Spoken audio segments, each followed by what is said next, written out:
that good? Okay. So what we're going to do is we're going to go through the initial application process online. Before we go there, before I show you guys this, you see the word disclaimer up on this slide. It's there because of a couple things. First of all, what you see today may not be 100% to the finest detail exactly what you see on the 24th. Everything that we have right now is still in production, so we're working on it. We may make tiny tweaks to it, but the feel, the look, and the idea behind what you're going to see today will be the same. It's pretty self-explanatory process. It's pretty user-friendly, so it should be pretty similar. This is a screenshot of our marijuana application page, which is not available at this time. It'll be available later. But some of the things that you're going to see on this web page are these icons. And that's because it's in production. It's in test, if you will. And so this is an example of the application page. I'm going to make it a little bit bigger for you. So like I said, this page is in production. If it's not available to the public at this time. If you found it somehow and you went there, none of the links are going to work. They won't be ready to go until the 24th. And so it doesn't make a lot of sense to go after it. When it does work, what you're going to see is this button right here in the center of the page, Initiate Marijuana Application. Before you click that button, read the words on top above it. One of the things we want you to do is make sure you've read the final regulations. Make sure you understand everything that's in there before you initiate an application. If you have questions, read our frequently asked questions. We're still working on updating them. We've been continually updating them and posting up new and different versions, and we're going to continue to do that throughout this process. And then the training video from today and other training materials will be available on this site as well if you need help with the application process. When you click on this button, Initiate Marijuana Application, it's going to redirect you to this page here. And you'll use a valid MyAlaska login to access the system. So we'll do this.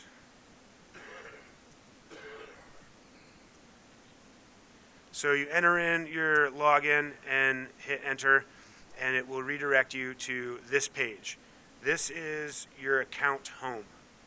So on your account home, it gives you, right now, because you've done nothing, you haven't initiated an application, there's not much for you to do other than to click the button that says apply for a new license. So you click this button and it takes you to the new license application page. The first thing you need to do is enter in your Alaska business license number. So I'll do that, and then you choose a marijuana license type, whichever one it is you're applying for. We'll do a retail marijuana store. And then when you click on that link, it will redirect you to the application information page where you will enter in all of your pertinent information. And I see the circle of impatience is moving rather slowly today. There we go. So if you want to apply for more than one license, so you want to apply for a retail marijuana store, a marijuana production facility, and a marijuana cultivation facility, you can do that, but you have to initiate them one at a time. So what that would look like is if I had gone through the process and I initiated my application for a retail marijuana store, then when I log in again or I go back to my account home, you can see here's my initiated application for my retail marijuana store, and the button apply for a new license is still available. Now I can apply and start putting in my information for my marijuana cultivation facility or my marijuana production facility. So we can stack licenses. If you're going to have a retail marijuana store or marijuana production facility or a marijuana cultivation facility, what's the one license type you can't have? Say it louder. Good, very good. All right, so you go back to the new application page. This is where you're going to start entering your information. The first field that you can enter in is the designated owner. And so the designated owner is our point of contact for this license. It's the person who is going to be monitoring the phone number that you enter, monitoring the email address that you enter, so that if or when we have any issues with your license application and we need to contact somebody, this is the person that we're going to contact. They are the person who is responsible for the operation of this license. And so it's important that you put that person down. You need to enter a valid email address, and you need to enter in latitude and longitude. The reason that we are going to have you enter latitude and longitude is that we've experienced difficulty in some cases in alcohol licensing, where we have a licensee who gives us their address as mile 61 of the Glen Highway, and that's a pretty large area.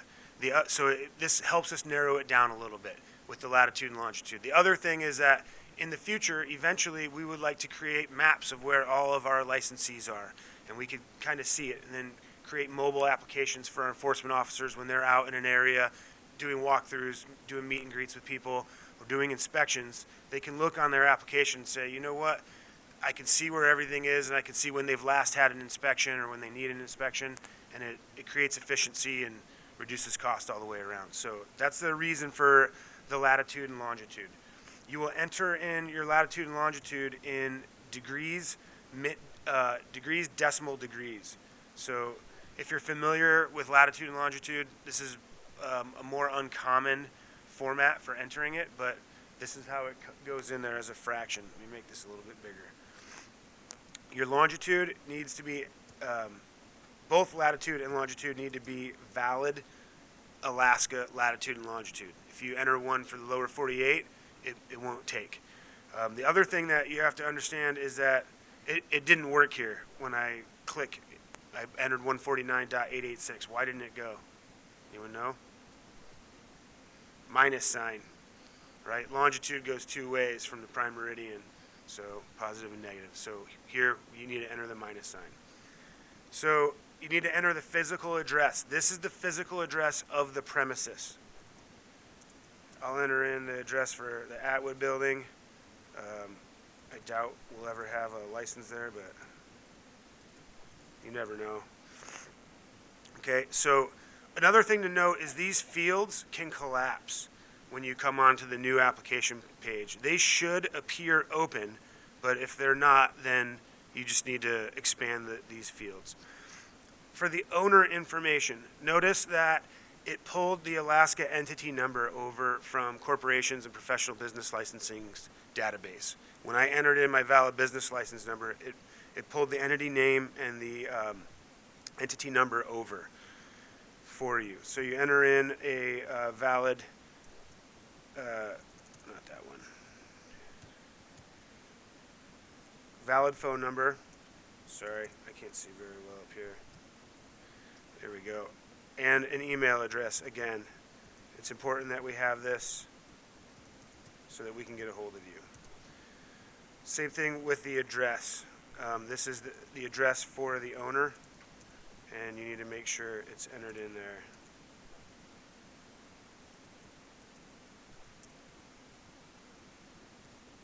Okay, so you get the owner information entered in there. This is what you will have on file with corporations' professional business licensing. So if you have 3 owners, you need to enter each owner in as an affiliate. And you'll do that by pressing the Add Affiliate button. And so you'll choose the affiliate type, either individual or entity. So each human owner in this business, regardless of whether they're a primary owner or part of another entity that owns stock in the company or owns a percentage, you need to enter in their information. If you're a sole proprietor, let me enter in a business license number for a sole proprietor so you can see what that would look like.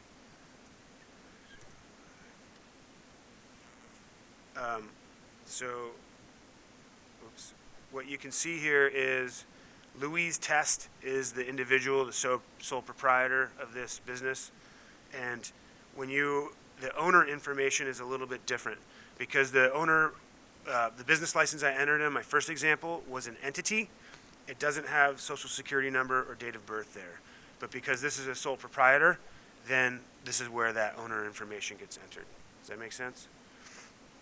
So if it's an entity, then you enter in the affiliate's entity information.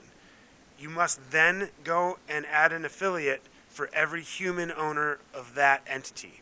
Any human who has a financial interest in the business needs to have their information entered as an affiliate. So we had Joe Schmo. We'll make this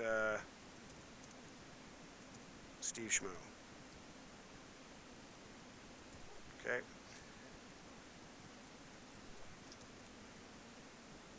Your date of birth must be entered in a fashion that will make you 21. If you don't, if it's not 21, if it's under 21, you won't be able to continue. Same thing.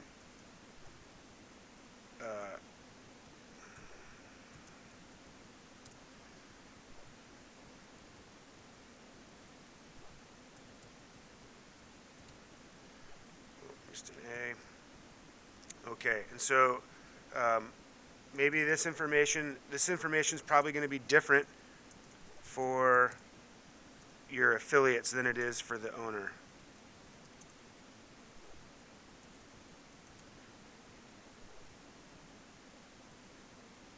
Notice that the state is automatically Alaska. You can't have an address in any other state, right? If you're an entity or an owner. So once I've got everything in here, I can go ahead and submit the application. If I'm in the middle of this thing, I just started entering information, and my car starts sliding down the icy driveway, and it's out in the street. I can hit Save Progress, and it'll save everything for me and take me back to a page. It's going to take a few minutes here. It should do it. Oh, there it is. Zip Plus. Bingo. See if it does it now. So it'll take me to a page here where I can come back in at any time when I log in using my My Alaska account, and then just click Continue Application.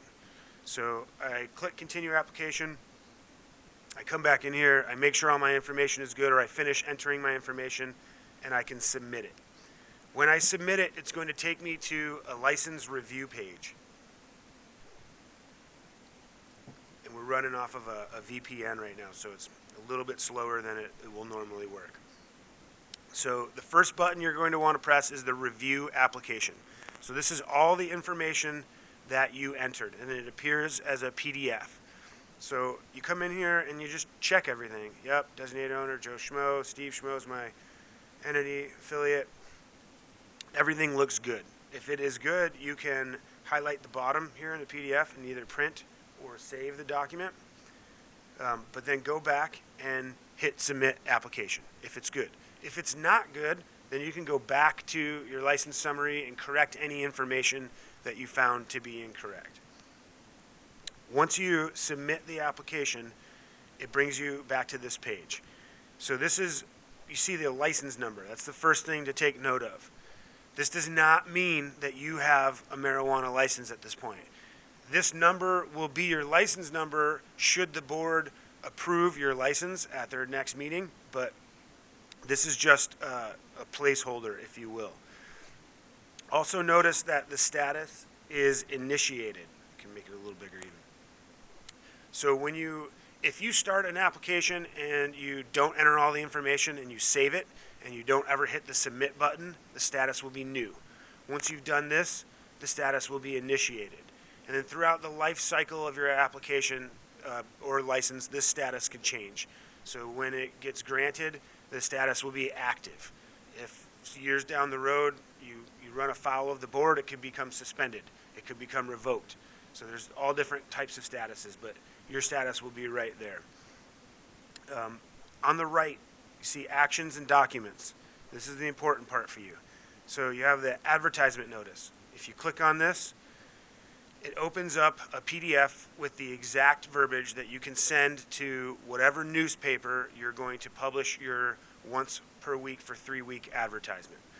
And you can, again, print or save it digitally, however you want to do it. You can hand carry it to them. You take it to the newspaper. They print this, and you have them to run it once per week for 3 weeks, and that satisfies your advertisement requirement. For your public notice requirement, click the public notice button, and again, it creates a PDF for you with the exact piece of paper that you will post on your place of business or your proposed premises and at a conspicuous nearby location, like a post office bulletin board or a grocery store bulletin board. Notice that the social security numbers have not been included here. All of the affiliates are included, but nobody's social security number is on there. And so again, you can print or save this.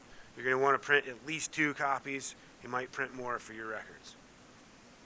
And then lastly, you have your standard cover page. This cover page auto-populates for you. It's a form that you will attach to any other forms or information you send us. If you bring us your fingerprint cards and your check for your fingerprints, you'll bring us with this form. If you send us an email with all of your other supplemental forms that we're going to go over in detail here in a few minutes, this form will be attached to it. And it's again, auto-populated with the information that you entered in when you initiated your application. And this is just so that you may send us 5 or 6 of these things, and we get that you don't want to fill out the same information every time. Maybe it's even more, maybe it's less. It just depends on what you're doing. It has a space for your attached items, so you can go ahead and in this place say what it is you're sending with us. Think of it as a cover sheet for a fax. And again, you can print or save this document at the bottom. So back on our license page, a couple other things. You can grant user access to other people if you wish. So they don't have to have your My Alaska ID to log in. I wouldn't want to do that, right? It's what you use for your PFD. So if you want other people or other business partners to have access to this information, you can grant them that by reading the instructions here and entering their email address, and then they can get access to this page as well. The other thing that you'll want to take a look at is right here, and this is an important part, it's the events. You expand the section that says initial application, and these are all of the additional forms that you'll need to complete in order to have your application deemed complete. You'll send us these forms and these documents after your advertisement has been met. So you can send us all this stuff at one time. That's the absolute preferred method. If you send it in parts and pieces scattered out over 3 to 6 weeks, it makes it very difficult for our people to track it and get it in there. If we get it everything at once, and I'll show you how we do that, then that's best.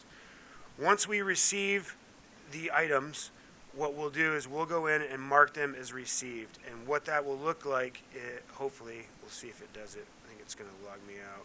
Yeah, it did. So let me just sign out and sign back in real quick.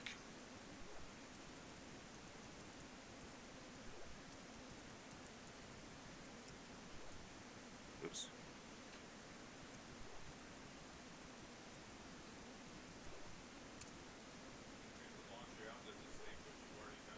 It has for me when I've been testing it. Absolutely. Oops. I hope it does. Here's what I wanted to do. Okay. So here's an example of the same business license information, but with this information marked as received. So once we've received everything, we'll mark the date in here. So if you apply on February 24th, chances are you won't be ready to send us everything until roughly around the middle of March. March 16th is the date I picked, so I put it in here. So once we receive everything, we'll make your online payment available to you. So you can see down here the fingerprint fees, your new application fee, and your retail store license fee, and this pay online button. If you click that button, it will redirect you to, this is test, but it'll look very similar to this when it's live next week. You can pay with Visa, MasterCard, or Discover card. Our alcohol licensees can also pay with Diners Club. Does anybody have a Diners Club card? I don't know if it'll work on this system. I think this online system's a little bit different. If you were to call in, we could take that card. But this is what it'll look like. So you can pay online with a credit card or debit card or whatever it is. Then after you've paid online, where did it go? Sorry. After you've paid online, then we can go back in and start reviewing for completeness. And when items are complete, we'll post them up there as complete. If they're incomplete, then you can go on there and look and see that they need to be revised. So that's the system in a nutshell. That's pretty much every functionality of it that I can think of that you need to know. Where do you get these documents? You get them on our website at the marijuana application page. We'll have a link to this page on the front page of our website underneath the word marijuana update, and we'll also have a link over here on the left-hand navigation side that says marijuana applications. And then what you'll see down here is the supplemental application documents. The first thing you'll see is the supplemental application document process. And if you expand that link, we'll have a checklist here for you to use. We'll have a flow chart that you'll see later on in this presentation that's very similar to the flow chart that Sarah showed you. That it just delineates the whole entire process. We'll have the videos from today on this website as well, so that you can come back through and watch if you have questions. And then, just like your licensing application showed, we have everything laid out in the same format for each different license type. We will also have a button, we're working on it right now, that will have the future supplemental forms that we discussed at the last board meeting. Those will be up on here as we develop them. Those are the renewal forms, the transfer forms, things that we don't need to have for quite a while. Those will be on here as well as marijuana handler permit information. That will also be here. So those buttons will be up there by next week. The content might not be live because it's not a priority right now, but we'll have the placeholder there so you know where to find it. So these right now are not linked. They will be linked to the forms on the 24th. And whatever facility or whatever license type you're applying for, you just expand that section and you can pull down your forms here. They'll open as PDFs and you can print or save them. You can fill them out online and then save them. What you're going to do to submit them is at the bottom of the page we have this button that says Submit Supplemental Forms and Documents. So you click that link and it will open up an email. It's going to take a few minutes here for me. I didn't have my email open while doing this so that we aren't getting constantly bombarded by those little email flashes that pop up on Microsoft. So it'll open up the email for you and it'll automatically address it to marijuana.licensing@alaska.gov. So if you have questions pertaining to license issues or your license, the application process, you send them to marijuana.licensing@alaska.gov. It also has the subject, completed supplemental forms. You can go in here and say, retail marijuana store license for AK Alchemy or whatever the name of your company is. We can only receive 20 megabytes at a time on our state system. So if all of those forms make the attachment size too large, then figure out how many emails it's going to take and put 1 of 4 in the subject line as well so that we know. Or you can zip the file if you know how to do that. You can just zip it, make it smaller, and send it to us in that way. But try to make it as clear as possible so that we can process your license as smoothly as possible. That's what we're looking for. So this is the web page. Again, it'll be available at 9 a.m. on the 24th, so next week. And before then, nothing will be live on this page until that morning. But this is where you will go, marijuana applications on our web page. Does anybody, we'll save our questions for this process until the very end. What you'll want to see now, I imagine, is the forms. And so Sarah's going to come up and go through each of the individual forms that you'll have to attach to your application in order for it to be complete.